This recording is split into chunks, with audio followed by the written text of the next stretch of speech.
once again, just released with Andre Wade, come to kind of pick up where I left off. Also, I want to express this here before I go on, because I don't want this here to leave my head, and I won't even say nothing about it. So I want you guys, as y'all watch this show and y'all tell, other people, about this show, tell them to push the like button. Push the like button. Don't just watch it. Even if you don't like it, push the I don't like it. Push the buttons, people. Because I know y'all talk about it to other people. Because I done talked to some people that's been watching and they say, well, I like your show, I like your show. I told some of them women really like it. I guess, it's like a story. You watch, the TV and they give stories and everything. And all I'm doing is giving a story that I went through. This ain't no cowboy days. This ain't no cowboy days. Huh? Shoot. I ain't going out there milking no cows. I ain't pulling up into the town on a horse. Yeah, what I went through, and I think about some of the things out of all those years that I did, cause I did them around so many kind of people, white boys, Hispanic guys. I knew a lot of Hispanic people, especially on the old unit. When I was on East Ham, I did 10 years on East Ham, a brick unit. Used to get so hot, be so hot in the summertime. It was so hot one time, I'm talking about, and me and my cellie, we were laying up there, all of a sudden just the whole wall of the paint on this wall came down in one hole, wasn't no pieces, it flipped over like a blanket on us. I say, man, what the? It was so hot. The walls be sweating. They sweating. The walls sweating. But I think about some of the times, because I had a lot of Hispanic cellies. I had a lot of them, and I always got along with Hispanic guys. Never learned Spanish, and never learned how to tattoo. And I can draw. I can do portraits. Yeah, I can do portraits. But I never just took that liking, and and it seems like every Hispanic cellie you have, they think they can tattoo. They think they can tattoo. I don't care if they out of wherever, the valley or wherever. They think they can tattoo. Or it's going to be somebody to come out of that place. Corpus Christi, yeah, I can do it. And I just think about that. The Spanish guys, the Hispanic guys, the white boys. The white boys, something else. They talk now. They talk in the penitentiary. The white boys didn't say nothing. Not one word. Unless it was 5 of them in a pack. Okay, we can talk now, guys.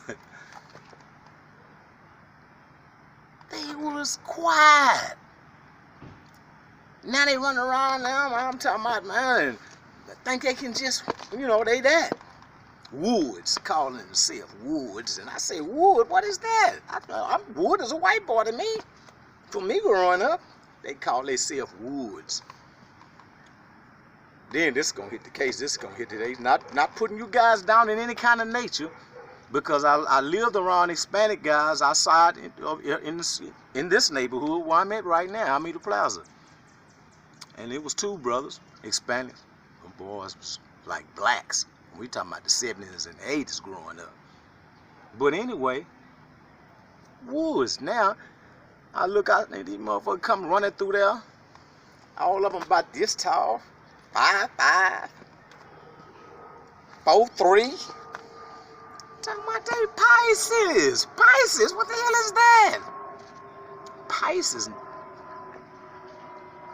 But these are the things that are taking place inside the institutions today. Like I told you, they don't even call them penitentiaries. They call them prisons. That's the term that they use. See, when they was called penitentiaries, and you left out, soon you went to diagnosis, you was in penitentiary. It was totally different. You already knew. Because the atmosphere of the smell was totally different. It was totally different. You smelled death in the penitentiary. You smelled it. It was so thick you can cut it with a knife, and I'm just talking about being in the air. That's how dangerous it was. Now when they go down, it smells like a hospital. Everybody on some type of psych pill. Everybody on some type of pill. The pill when it used to be this long. Back in the day. Now the pill wasn't this long. This long. This long. And the majority of people in the line is youngsters. Youngsters. Youngsters. Don't want to do nothing. Don't want to work. Got mothballs all up under their bunk. Got mothballs. Ain't been to chow in 3 days. Tell my man, they called lunch yet? It's out the rag time. Say, oh, anybody wake me up for breakfast? But them Hispanic boys. Them Hispanic boys, I was on some units, man. Them Hispanic boys, hey, man. But they kind of super stupid. Yeah, I thought we black folks was kind of messed up. We black inmates.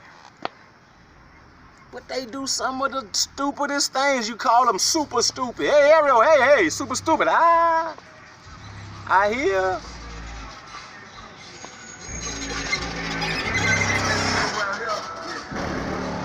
And I'm just amazed. I'm just amazed of what I went through. My relationship with them. You have to try to get along, not just with your own race. You have to get along with the outside race, because you never know who might come into your cell, and you don't want to be the cell, and you don't want to be the cell and be an enemy of them, because that's where you have to lay your head. That's where you have to lay your head. So if you're getting into it with your cellie, ain't no telling what might take place. Ain't no telling what. Look at that boy. Oh, that college for what's his name, Lawrence Phillips or something. That running back for Nebraska back in the days and been through the league. Look what he did to his cellie. And there's so many stories like that. And they just don't happen outside of Texas. They happen in Texas too. That takes a toll in prison also. But you know, I think about even out here, if you don't take care of yourself, debt will take you here also. I remember a lady telling me, one of the nurses, she say Andre, but she ain't. You know, I take that back. She didn't say Andre. She said Wade, because most of people, you know, communicate by last name. But she said Wade, and she said you inmates act like God want to help y'all. I say that's how it make you feel. That's how it make you feel, because when you're in prison, you so down. So you can't be too up in prison because you doing so much time or done a lot of time. It'll make you feel some way. And when you become in that relationship with God, and things is going so good for you, you can feel yourself going home. You can feel going home because it ain't about you, and it's doing it. It's not about you that's doing it. I'm so thankful for the relationships that I had with my outer race, because let me tell you something. A lot of things that I had taken place in, like I went through acts. I used to try to get in this thing they called Kairos, which was, you know, mostly was ran by white offenders. So, and they used to pick the people that they wanted to go to the Kairos, cause that's meeting that's you meeting some free world people. You generating, you eating free world food every day that they do it. It's like 3 days, or maybe 5. but you eating so good because, you know, hey, man, these people are bringing in free world food. These people bring in food that was probably they bought from a restaurant, and the restaurant fed you out of their restaurant, major restaurant, every day that it was going on. And so I tried to get in this here for years, but could never get into it. Could never get into it. So they came out with this thing called Acts. And I was on the Styles unit, and the Styles unit was the first facility to have it. And I was picked out of 60 people, and I was so happy, man. I was so glad. Not just because I know I was finna go eat, but it was the experience. But guess what? The people that were sponsoring the church, it was Catholic. It was Catholic. My grandmother on my father's side, they was Catholics. On my mother's side, they was Baptists. So, you know, I got this growing up to be able to experience both sides. Just like the institution. I did those years in the institution, and I did a lot of years in society. Mixture. Not being proud of it, anything. I'm not proud of that. But that's something that took place in my life. I told a lady friend today. I say prison can do two things to you. It can help you, or it can hurt you. And I just thank God that it didn't totally hurt me. It didn't hurt me. I still have a smile. I can smile, so that smile comes from my heart because I feel good. God places all those kind of things in my life, and I'm just so thankful. I'm just so thankful for it. But just like in prison, you can be doing good, you can be studying the Word of God, you can be doing whatever it is that you do. That's good. Something out of that some bad gonna try to come your way. Some bad is gonna try to come your way. It's so much we have to be thankful for. It's so much I'm thankful for. I told you, I was free. I was free. So once again, until I come back, Andre Wade with Just Release.